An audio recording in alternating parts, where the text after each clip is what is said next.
بسم اللہ الرحمن الرحیم۔ السلام علیکم۔ Please subscribe my YouTube channel and press the bell icon تاکہ آپ کو میری ڈیلی کی اسلامک ویڈیو ملتی رہے۔ اللہ آپ کو خوش رکھے۔ قاضی شریک بن عبید اللہ عباسی دور میں کوفے کے قاضی تھے۔ ایک عورت ان کے پاس یہ شکایت لے کر آئی کہ کوفہ کے حاکم موسیٰ بن عیسیٰ خلیفہ مہدی کے چچا اس کا باغ خریدنا چاہتے تھے۔ جب وہ اپنا باغ فروخت کرنے پر راضی نہ ہوئی تو انہوں نے اپنے غلاموں کو حکم دیا، جنہوں نے باغ کی حدود اور نشانات مٹا دیے اور اس کو امیر موسیٰ کے باغ میں ملا دیا۔ قاضی شریک نے امیر موسیٰ کے ہاں کہلوا بھیجا کہ وہ عدالت میں عورت کے ساتھ حاضر ہوں۔ امیر موسیٰ نے پولیس افسر کو قاضی کے پاس بھیجا تاکہ وہ ان سے گزارش کرے کہ وہ اس معاملے میں دخل دینے سے باز رہیں۔ قاضی نے پولیس افسر کو پکڑ کر قید کر دیا۔ جب امیر موسیٰ کو اس کی خبر ہوئی تو انہوں نے بعض افراد کو بھیجا جنہوں نے قاضی کو ان کے اس فعل پر ملامت کی۔ قاضی شریک نے ان لوگوں سے کہا کہ امیر نے کیوں اپنے آپ کو عدالت کی حاضری سے بالاتر سمجھا؟ کیا عدالت صرف عوام کے درمیان فیصلہ کرنے کے لیے ہے؟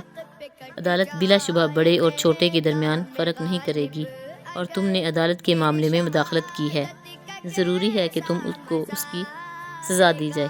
پھر قاضی نے ان لوگوں کو قید کرنے کا حکم دیا۔ اس کے بعد امیر موسیٰ اپنے محافظ سواروں کے ساتھ قید خانہ گئے اور قیدیوں کو بزور نکال لائے۔ قاضی شریک سفر کر کے بغداد گئے تاکہ خلیفہ مہدی سے ملیں اور اسے یہ کہیں وہ ان کو قضاء کے عہدے سے الگ کر دے۔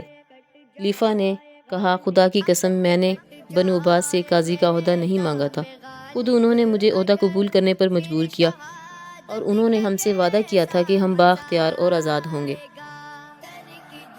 اگر ہمیں قاضی بنایا گیا ہے تو ہم اپنے فیصلے پوری طرح عدل کے مطابق کریں گے، مگر اب قاضی کے عہدے پر باقی رہنے کی کوئی صورت نہیں ہے، جبکہ ہم دیانتدارانہ فیصلہ کرنے میں بے بس ہیں۔ پھر امیر موسیٰ نے قاضی سے ملاقات کی اور ان سے مہربانی کی درخواست کی۔